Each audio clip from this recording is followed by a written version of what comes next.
Hi everyone, hope you are doing well. So in this video, we will discuss the further discussion about the basic financial statement and their terms. So in the earlier two videos, the part first and the part second, we already covered the certain terms regarding the asset and the liability in the asset. We divided the asset into two parts. The first one is the non-current asset and another one is the current asset. तो दोनों को हमने covered किया था. अगर मैं एक general summary देख लूं दोनों का कि हमने क्या क्या चीजें कवर्ड की थी, तो हमने बहुत सारी चीजें कवर्ड की थी. तो एक सिंपल व्यू देख रहे हैं कि किस तरीके से हमने वो किया था, कवर किया था हमने. देखते तो फर्स्ट में हमने किया था कि नॉन करंट एसेट के अंदर मेरा क्या क्या होता है, प्रॉपर्टी प्लांट इक्विपमेंट आरओयू चीजें कवर की थी. फिर इंटेंजिबल एसेट को भी देखा था कि इंटेंजिबल एसेट क्या होती है, गुडविल, कॉपीराइट, ट्रेडमार्क, सॉफ्टवेयर. फिर हम मूव किए थे इन्वेस्टमेंट के अंदर. इन्वेस्टमेंट के हमने बहुत सारे टाइप देखे थे. फिर करंट एसेट के अंदर inventory, finish good, work in progress, RM, packing material, storage space और ट्रेड रिसीवेबल देखा था जो हमारे मेन डेटर्स रहते हैं. तो now we will talk to the liabilities part. तो एक लाइबिलिटी था ना जिसके अंदर लाइबिलिटीज को हम टू पार्ट में डिवाइड कर लेते हैं. एक तो प्योर जो लाइबिलिटीज है and the second one is the capital, जिसको मॉडर्न अकाउंट्स में क्या बोलते हैं, इक्विटी. तो in the modern accounts we called capital equity. तो first we move to the liabilities part. अगर हम लाइबिलिटीज का एक बेसिक टर्म्स देखें तो लाइबिलिटीज क्या है. अगर एक बिजनेस को देखें तो जो उसने पैसा ऐसा लिया है जो उसको पे करना है, वो इन टर्म्स ऑफ मनी भी हो सकता है, गुड्स भी हो सकता है, या किसी और टर्म्स में भी हो सकता है. सपोज कि तुम एक बिजनेस स्टार्ट कर रहे हो और उस बिजनेस में तुम्हें कुछ चीजें आगे बेचनी है.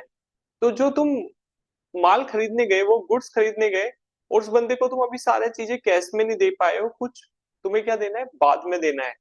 तो जो बाद में पैसे देना है वो भी तुम्हारे लिए लाइबिलिटीज है. उसको क्या बोलते हैं, उसको बोलते हैं trade payable. Trade payable is terms one term, creditors is another terms. तो ये दोनों उनको बोलते हैं, क्या बोलते हैं, ट्रेड पेबल और क्रेडिटर्स. कोई कुछ भी बोल सकते हो तुम, ट्रेड पेबल भी बोल सकते हो, क्रेडिटर्स भी बोल सकते हो. But in the modern accounts में इसको ट्रेड पेबल बोलते हैं. एक स्टैंडर्ड टर्म क्या है, ट्रेड पेबल. कि ट्रेड जब तुम कर रहे हो, ट्रेडिंग मतलब, ये वर्ड ट्रेड पेबल कहां से है, ट्रेडिंग से. कि जब तुम कोई बिजनेस कर रहे हो विद अ सर्टेन पर्सन से, तुमने कुछ चीजें बाय करी तो तुम्हें उसको कुछ पे करना है, तो वहां से आया टर्म तुम्हारा ट्रेड पेबल. और इसको क्रेडिटर्स भी बोलते हैं. क्रेडिट का मतलब होता है उधार, लाइक क्रेडिट कार्ड. मतलब तुमने कुछ चीजें पहले ही प्रीपेड यूज, मतलब तुमने अभी उसके लिए पे नहीं किया है बट तुमने यूज कर लिया, तो वहां से क्रेडिट टर्म आया, तो इसलिए उसको क्रेडिटर्स भी बोलते हैं. तो इन दोनों टर्म्स को तुम क्या कर सकते हो, यूज कर सकते हो. तो अब मैं लाइबिलिटीज वाले पार्ट में फर्स्ट मैंने बोला ट्रेड पेबल. अभी क्या होता है कि एक बिजनेस जब हम चलाते हैं तो हमें कभी कभी क्या होता है कि कुछ पैसा बैंक से बोरो करना पड़ता है, तो उसको बोलते हैं क्या, बोरोइंग. तो बोरिंग ऑलवेज बैंक से नहीं होती. कभी कभी क्या होता है कि हम किसी पर्सन से भी क्या कर लेते हैं, बोरो कर लेते हैं. कि क्या हुआ कि एक बंदा है जिसने अपना बिजनेस स्टार्ट किया, उसने अपने कोई फ्रेंड है, कोई रिलेटिव है, उससे कुछ बोरो किया पैसा, तो वो भी बोरोइंग के अंदर आएगा. Yes, this is also classified in the borrowing, borrowing from the relatives. अगर तुम बैंक से लोन लेने गए, एनबीएफसी से लोन लेने गए, तो these all are classified under the borrowing. तो ये बोरोइंग के अंदर हो गया तुम्हारा. अब बोरोइंग को भी अगेन लाइबिलिटीज पार्ट, ये तो हमने सिंपल देख लिया. अगर हम लाइबिलिटीज को भी देखें तो इसमें दो तरह की हो सकती है, एक करंट लाइबिलिटीज और एक नॉन करंट लाइबिलिटीज. तो अकाउंटिंग तो सिंपल बोलती है भाई, जो तुम्हें 12 मंथ के अंदर पे करना है उनको तुम क्या कर लो, उनको तुम बोल दो कि ये मेरी करंट लाइबिलिटीज है. और जो 12 मंथ के बाद पे करनी है उनको तुम बोल दो ये तुम्हारी लॉन्ग टर्म लाइबिलिटीज है, after 12 months, with in 12 months. ये क्लियर है कि करंट और नॉन करंट में. अब जैसे ट्रेड पेबल है, किसी से तुम गुड्स खरीद के लेके आए, उसको तुम्हें पैसा करना है, क्या तुम उसको 12 महीने के बाद पैसे दोगे, नहीं, विद इन 12 मंथ देना है. तो ऑलवेज करंट. क्रेडिटर्स का भी सेम है. अभी किसी से तुमने बोरोइंग करी, जैसे मैंने बोला था कि अपने फ्रेंड्स या रिलेटिव से तुमने बोरोइंग की, जो आपके रिलेटिव्स हैं उनसे बोरोइंग की, तो वो क्या होगा, जनरली क्या होगा कि तुम एक टर्म मांगोगे, भाई मैं 1-1.5 साल के अंदर दे दूंगा, तो नॉन करंट हो जाएगा. तो these are the examples. तो अगर मैं बोरिंग को देखूं, हम टाटा वाली बैलेंस शीट पे चलते हैं जो हम देख रहे थे. तो अगर टाटा की बैलेंस शीट देखें तो नॉन करंट के अंदर, मैं इसको थोड़ा जूम कर लेता हूँ. तो अगर तुम देखोगे तो इसके अंदर यहाँ पे नॉन करंट के अंदर तुम्हारा बोरिंग आ रहा है, लीज लाइबिलिटीज आ रहा है, एक प्रोविजंस आ रहे हैं, इसको बाद में देखेंगे हम। और शॉर्ट टर्म में देखें बोरिंग लीज लाइबिलिटी, तो बोरिंग दोनों जो मुझे 12 महीने के अंदर पे करनी है वो मेरी शॉर्ट टर्म हो जाएगी, और जो मुझे आफ्टर 12 मंथ करनी है वो मेरी लॉन्ग टर्म में आ जाएगी नॉन करंट के अंदर। इसी तरह से आपके ट्रेड पेबल आ गए। अभी ट्रेड पेबल के अंदर ये दो क्लासिफिकेशन और देख लेते हैं क्या। तो गवर्नमेंट क्या बोलती है कि ठीक है ट्रेड पेबल तुम्हारे लिए बहुत इंपॉर्टेंट टर्म है, बट क्या हुआ कि एक और एक्ट आया जो तुमने सुना होगा, एमएसएमई एक्ट। तो गवर्नमेंट एक एक्ट लेके आई, एमएसएमई एक्ट, जिसको हम क्या बोलते हैं, micro small medium enterprise act 2006। तो जो एमएसएमई एक्ट होता है वो किस लिए होता है, yes, this is for the certain business person जिनको क्लासिफाइड किया गया under the micro small medium category के अंदर। तो इसके अंदर कैटेगरी होती है बिजनेस की, माइक्रो मीडियम स्मॉल। तो दीज आर द कैटेगरीज।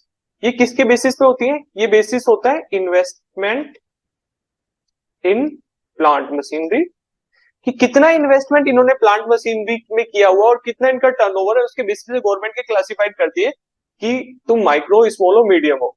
तो गवर्नमेंट क्या बोलती है, भाई ये तो पहले ही एक स्मॉल लेवल पे ऑपरेट कर रहे हैं, तुम्हें इनका पेमेंट ना जल्दी करना है। तो गवर्नमेंट ने क्या इनके लिए एक स्पेशल लॉ बना दिया कि इनका यार पेमेंट जल्दी करो, एक स्पेसिफाइड पेमेंट टर्म दिए कि 45 डेज के अंदर तुम्हें इनको पेमेंट करना है। तो इसलिए अब ट्रेड पेबल को गवर्नमेंट ने बोला कि तुम मुझे देखना है कि एक बिजनेस एंटरप्रेन्योर जो अपनी फाइनेंशियल स्टेटमेंट प्रेजेंट कर रहा है, तो उसमें ट्रेड पेबल एमएसएमई कितने हैं और अदर देन एमएसएमई कितने हैं, ताकि क्लियर पिक्चर आ जाए कि एमएसएमई का ड्यू कितना क्या हो, अदर देन एमएसएमई का ड्यू कितना क्या हो। और इसकी बहुत सारी इंप्लीकेशन है, आगे फ्यूचर में देखेंगे कि कितना इंप्लीकेशन है इस कैटेगरी के करने से, और क्या क्या फाइनेंशियल स्टेटमेंट पे इम्पैक्ट आता है। Even this is link with the income tax also. तो अभी अगर हम टाटा की बैलेंस शीट देखें तो उन्होंने बोला ट्रेड पेबल, ठीक है, total outstanding dues for MSME इतना है मेरा, और अदर देन एमएसएमई इतना है। अब तुम देखो कि एमएसएमई के लिए सिर्फ ओनली 935 करोड़ है, but other than MSME it is 21,000 crore due है। इनको ज्यादा ड्यू नहीं रख सकते, इनको पे करना पड़ेगा एमएसएमई वालों को। तो this is regarding the liabilities. अभी एक इंपॉर्टेंट कंसेप्ट पे जा रहे हैं हम। ये तो हमने एक जनरल देख लिया कि लाइबिलिटीज हमने भी क्या क्या देख लिया। अगर मैं देखो तो मैंने देखा एसेट्स, मैंने देखा लाइबिलिटीज, इसमें दोनों में करंट और नॉन करंट, ये देखा कि करंट नॉन करंट में क्या होता है। एक टर्म्स में अभी बोल रहा था इक्विटी। इक्विटी को एक सिंपल वर्ड में समझना कि इक्विटी क्या होता है। जब भी कोई businessman, even it is company और ए सोल प्रोप्राइटर, तो बिजनेस के भी बहुत सारे फॉर्म होते हैं, कि अगर मैं इंडिविजुअल बिजनेस करने जा रहा हूं that is the sole proprietor. अगर मैं किसी पर्सन के साथ जा रहा हूं, मे बी 1 और 2 पर्सन के साथ, तो that is the partnership firm. अगर मैं उसको एक स्ट्रक्चर के रूप में क्रिएट कर लेता हूं, मतलब उसको रजिस्टर्ड कर लेता हूं with the ministry of the corporate affairs, that is the registrar of the companies, तो वो मैं कंपनी के फॉर्म में आ जाता हूं। तो वो होगा तुम्हारा प्राइवेट लिमिटेड कंपनी या पब्लिक लिमिटेड कंपनी, जो भी तुम स्ट्रक्चर बनाना चाहते हो, तो वो हो गया। इनका अलग इंपॉर्टेंस है कि अगर हम सोल प्रोप्राइटर है तो उसका अलग इंपॉर्टेंस है, अगर कोई पार्टनरशिप है उसके अलग चीजें हैं, और अगर हम प्राइवेट लिमिटेड कंपनी या पब्लिक लिमिटेड कंपनी है तो उसकी अलग चीजें हैं। अभी मैं बात कर रहा हूं इक्विटी की। तो इक्विटी जो जनरली वर्ड यूज किया जाता है वो कंपनी की केस में किया जाता है। अभी जो कंपनी के अंदर बंदे पैसे लेके आ रहे हैं उनको बोलते हैं शेयर होल्डर्स। अगर मैं इसको हिंदी में बोलूं तो इसको बोलते हैं अंशधारी, शेयर होल्डर्स को। तो जो बंदे पैसे लेके आए बिजनेस के अंदर उनको बोला शेयर होल्डर। शेयर को भी अगर मैं शेयर होल्डर्स को दो वर्ड में तोड़ता हूँ, शेयर और होल्डर्स, मतलब इनका शेयर है बिजनेस के अंदर, इसलिए इनको शेयर होल्डर्स बोल रहे हैं। तो share plus holders, share plus holder, इसके अंदर दो वर्ड आए। तो क्या होता है कि जब भी कोई कंपनी इनकॉर्पोरेट होती है तो उसके जो शेयर होल्डर्स होते हैं, तो जनरली शेयर होल्डर्स क्या है, रिक्वायर्ड है 2 और मोर। कोई भी कंपनी हो, that is private limited company और द पब्लिक लिमिटेड है तो अलग, मतलब मोर देन 2 से भी ज्यादा रिक्वायरमेंट है। बट प्राइवेट लिमिटेड कंपनी बना रहे तो 2 तो बंदे चाहिए लेके आ रहे हैं, मतलब वो दोनों बंदे क्या लेके आएंगे, पैसे लेके आएंगे, जिसको बोलते हैं कैपिटल। तो वो जो कैपिटल लेके आते हैं कंपनी उनको क्या दे देती है, इक्विटी शेयर दे देती है।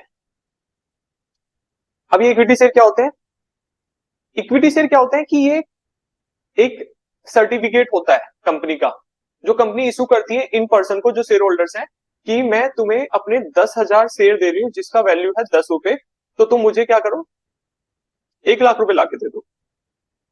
दूसरे बंदे को भी ऐसे दिया, तो 1 लाख उसको दिया, तो कंपनी की जो पेड अप कैपिटल हुई वो हुई 2 लाख रुपए। तो कंपनी की इक्विटी शेयर कैपिटल कितनी हुई, 2 लाख रुपए। तो ये किसका फंडा है, ये है इक्विटी शेयर कैपिटल का। अभी इसको लिंक करेंगे विद दी टाटा वाली बैलेंस शीट के साथ। तो अगर मैं मूव करता हूँ टाटा वाली बैलेंस शीट पे, तो यहाँ पे एक टर्म है इक्विटी शेयर कैपिटल, जिसमें आपका 1248 करोड़ है। अगर देखते हैं इसमें एनेक्सर होगा, तो आई विल एक्सप्लेन कि क्या इंपॉर्टेंस है इसका। जो इक्विटी शेयर कैपिटल है आपकी, इसके अंदर नहीं है, तो I will download, I am downloading another financial statement. Suppose I am downloading JSW financial statement, JSW energy financial statement. इसके अंदर देखते हैं ना,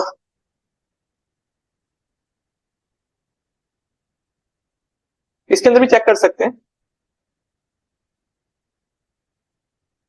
बट ट्राई टू अंडरस्टैंड कि बहुत इंपॉर्टेंट डिस्कशन पे जाने वाले हैं, जहां पे हम देखेंगे कि किस तरह से।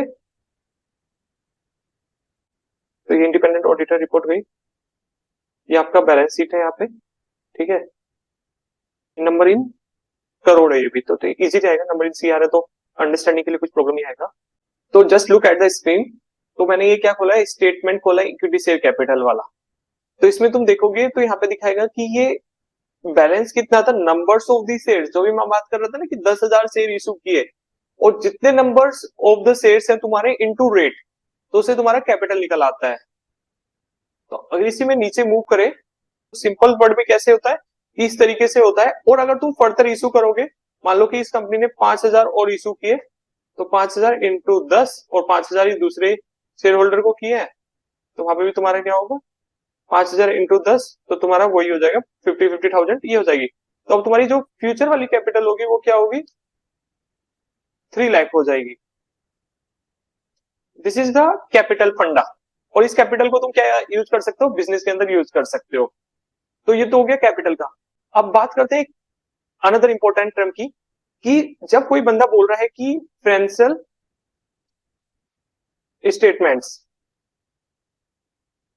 तो फाइनेंशियल स्टेटमेंट्स जब कोई पर्सन बोल रहा है, तो फाइनेंशियल स्टेटमेंट के अंदर क्या क्या चीजें आती हैं।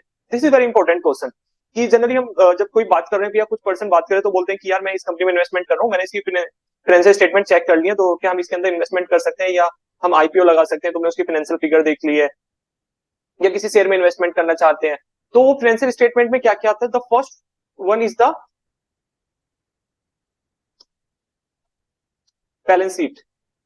अभी जो हमने सारे टर्म्स रीड किए थे, एसेट, लाइबिलिटीज, इक्विटी, एसेट के अंदर टाइप्स, वो सारे बैलेंस शीट के पार्ट थे। सेकंड आता है क्या, statement of profit and loss.